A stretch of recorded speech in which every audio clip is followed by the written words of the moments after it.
చర్చించుకుంటారా లేదా? ధన్యవాదాలు అధ్యక్ష. ఏదైతే 12.44 టీఎంసీల నిల్వతోటి గోరకొల్ల రిజర్వాయర్ ని ఆ రోజు 528 కోట్ల ఎస్టిమేషన్ తో పనులు ప్రారంభించి ఇంకా గౌరవ సభ్యులు చెప్పినట్లుగా 9-10% పనులు మిగిలి ఉండగానే 2020 సంవత్సరంలో ఆ రోజు ఉన్నటువంటి ప్రభుత్వం దీన్ని ప్రీ క్లోజర్ చేసి రద్దు చేయడం జరిగింది అధ్యక్ష. మేము కూడా ఏదైతే అధికారంలోకి వచ్చిన తర్వాత దీన్ని ప్రీ క్లోజర్ చేశారు, అంటే ఈ పనులు అవసరం లేదని ప్రీ క్లోజర్ చేశారని చెప్పి వాస్తవం కాదని మేము కూడా డిపార్ట్మెంట్ల పరంగా రివ్యూ చేస్తే నిజంగా చాలా ఆశ్చర్యం కలిగింది అధ్యక్ష. ఎందుకంటే ఏదైతే ఈ రిజర్వాయర్ కి సంబంధించి మట్టి కట్ట ఎత్తు ఏదైతే ఉందో దాన్ని ఇంకా 5.5 మీటర్ల ఎత్తు వరకు కూడా గట్టును ఎత్తు పెంచవలసిన పరిస్థితి ఉంది అధ్యక్ష.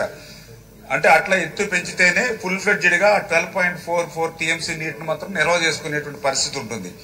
కానీ ఇప్పుడు ఉన్నటువంటి ఎత్తు ప్రకారం చూస్తే కేవలం 8.5 టీఎంసీ మాత్రమే నిల్వ చేసుకునేటువంటి అవకాశం ఉంది. ఎందుకంటే ఏదైతే ఎత్తుకి కొంచెం 4.6 మీటర్స్ దిగువనే వాటర్ నిల్వ చేయాలి. లేని పక్షంలో ఏదైతే వేవ్ యాక్షన్ కానీ ఇట్లు కానీ ఉంటే మొత్తం అలగనూరు రిజర్వాయర్ ఏకంగా ఇప్పుడు మేడం గారు చెప్పారు అదే రకమైన ప్రమాదం ఏర్పడేటువంటి పరిస్థితి ఉంటుంది. కానీ దురదృష్టవశాత్తు అక్కడున్న అవసరాలను దృష్టిలో పెట్టుకుని రాయలసీమను దృష్టిలో పెట్టుకుని 8.5 సామర్థ్యం ప్రస్తుతానికి ఉంటే దాన్ని 11 టీఎంసీ వరకు కూడా ఇప్పుడు నిల్వ చేస్తున్నారు అధ్యక్ష. అంచేత ఖచ్చితంగా ఏదైతే ఆ 5.5 మీటర్స్ బండ ఎత్తుని మనం రేట్ చేయవలసిన అవసరం అయితే ఖచ్చితంగా ఉందని మేము గుర్తించడం జరిగింది అధ్యక్ష.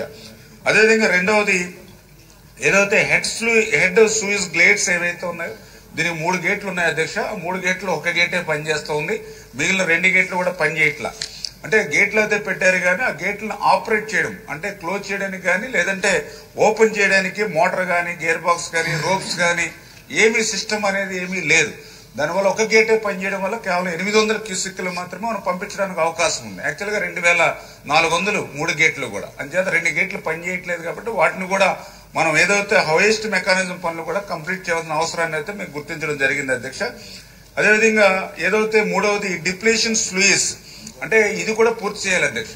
అంటే ఈ డిప్లేషన్ స్లూయిస్ కూడా పూర్తి చేస్తేనే మనం కింద లాస్ట్ వాటర్ ను కూడా మనం తీసుకోవడానికి అవకాశం ఉంటుంది, డీసిల్టింగ్ కూడా చేసుకోవడానికి అవకాశం ఉంది. ఇది కూడా పూర్తి చేయాలి అధ్యక్ష. అదేవిధంగా నాలుగవది సర్ఫ్లెస్ ఎస్కేప్, ఇది కూడా చాలా అవసరం అధ్యక్ష. ఎందుకంటే వాటర్ రిజర్వాయర్లు ఎక్సెస్ వచ్చినప్పుడు దాన్ని మళ్ళీ మనం ఏదైతే స్పిల్వే నుంచి మళ్ళీ బయటికి కుందు నదికి పంపించాలని అంటే ఖచ్చితంగా ఈ సర్ఫ్లెస్ ఎస్కేప్ ద్వారా మనం వాటర్ ను పంపించవచ్చు. దానికి ఒక వాగు ఏదైతే ఉందో అది 4130 మీటర్లు దాన్ని డెవలప్ చేయవలసిన పరిస్థితి ఉంది అధ్యక్ష. అదేవిధంగా ఐదవది ఇన్ఫాల్ రెగ్యులేటర్ అధ్యక్ష. అంటే ఈ రిజర్వాయర్ లోకి వాటర్ పంపించిన తర్వాత మళ్ళీ ఆ రిజర్వాయర్ నిల్వ పూర్తయిన తర్వాత ఏదైతే ఇన్ఫాల్ రెగ్యులేటర్ లో గేట్ క్లోజ్ చేస్తే బయట వాటర్ తగ్గిపోయినా మళ్ళీ వాటర్ బ్యాక్ పోకుండా ఉంటుంది అధ్యక్ష. కానీ ఆ ఇన్ఫాల్ రెగ్యులేటర్ కూడా దానికి లేకపోవడం వల్ల ఇబ్బంది వస్తుంది అధ్యక్ష. అది కూడా మనం పూర్తి చేయవలసిన పరిస్థితి ఉంది అధ్యక్ష. అంటే ఇటువంటి అత్యంత అవసరమైనటువంటి పనులు మిగిలి ఉండగానే మరి గత వైఎస్ఆర్సీపీ ప్రభుత్వం నిర్దాక్షిణ్యంగా మరి ఈ యొక్క పనుల్ని రద్దు చేస్తూ ప్రీ క్లోజర్ చేయడం, అందులో కూడా ఒక కండిషన్ రాబోయే 5 సంవత్సరాల వరకు కూడా ఈ పనులు చేయవలసిన అవసరం లేదు అని చెప్పి ఆ రోజునటువంటి అధికారులే గాని ఆ రోజునటువంటి నాయకులు గాని అగ్రిమెంట్ తోటి ఈ వర్క్స్ ని రద్దు చేయడం జరిగింది అధ్యక్ష. అంటే ఎంత ద్రోహం ఎంత దగ రాయలసీమకు ఇదే అర్థమవుతున్నటువంటి పరిస్థితి అధ్యక్ష.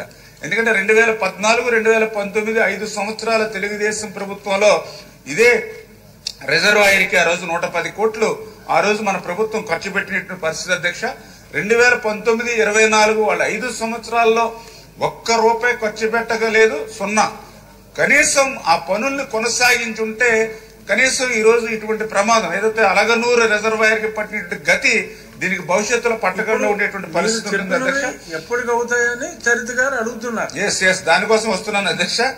ఏదైతే ఈ యొక్క పనులు ఏవైతే ఉన్నాయో మరి ఇవన్నీ కూడా ఇప్పుడే చెప్పాం మీకు. ఏదైతే ప్రీ క్లోజర్ చేసినప్పుడు దాంట్లో ఒక కండిషన్ పెట్టారు, రాబోయేటువంటి 5 సంవత్సరాల వరకు కూడా ఈ పనులు చేయవలసిన అవసరం లేదని. అందుచేత 2020లో క్లోజ్ చేశారు. 2025 సెప్టెంబర్ కి 5 సంవత్సరాల పీరియడ్ పూర్తవుతుంది. అయినప్పటికీ కూడా మేము మొన్న ఇరిగేషన్ డిపార్ట్మెంట్ తోటి రివ్యూ చేసుకుని ఏదైతే మిగిలిన పనులు అత్యవసరమైన పనులు కాబట్టి దానికి ఎస్టిమేషన్ కూడా 99 కోట్ల రూపాయలకి ఎస్టిమేషన్లు వేసుకుని ఆ 99 ఎస్టిమేషన్ కూడా మా డిపార్ట్మెంట్ నుంచి ఆల్రెడీ ఫైనాన్స్ డిపార్ట్మెంట్ కూడా పంపించడం జరిగింది.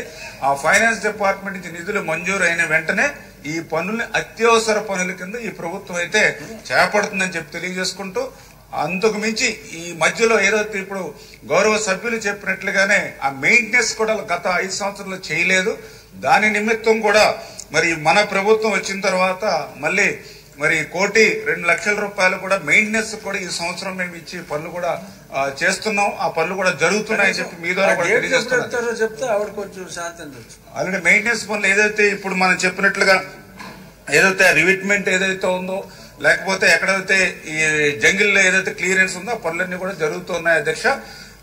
బట్ పర్టికులర్ గా ఇక్కడ ఆలోచించవలసింది ఏంటంటే, ఏదైతే ఈ గోరకల్ రిజర్వాయర్ ఏదైతే ఉందో ఇది ఏదైతే అటు ఎస్ఆర్బిఎస్సి కానీ అదేవిధంగా ఏదైతే జిఎన్ఎస్ఎస్ కానీ ఇది ఫస్ట్ రిజర్వాయర్ అధ్యక్ష. ఇది అంటే ఈ గోరకల్ రిజర్వాయర్ నిండితేనే అటు అవుకు గాని, గండికోట గాని, అదేవిధంగా చిత్రావతి గాని, పైడిపాలెం గాని యావత్తు నాకు తెలుసుండి ఆ యొక్క రాయలసీమలో చాలా మెయిన్ ఏరియా అంతా కూడా కవర్ అవుతుంది అధ్యక్ష.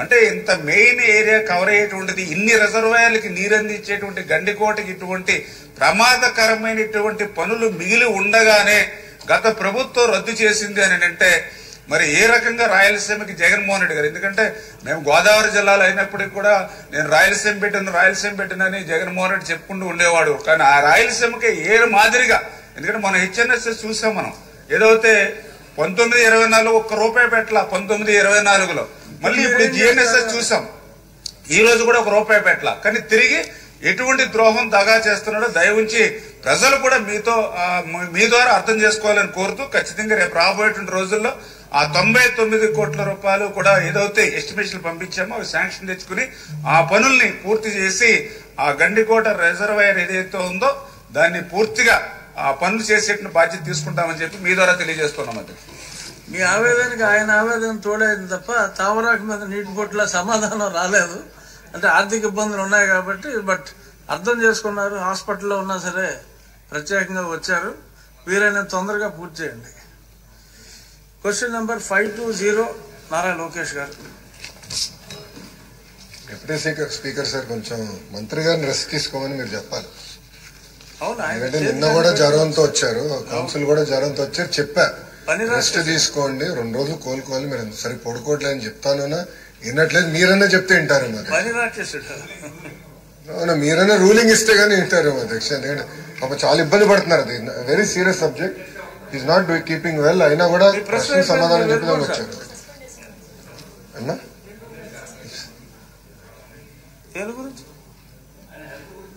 చెప్పండి చెప్పండి.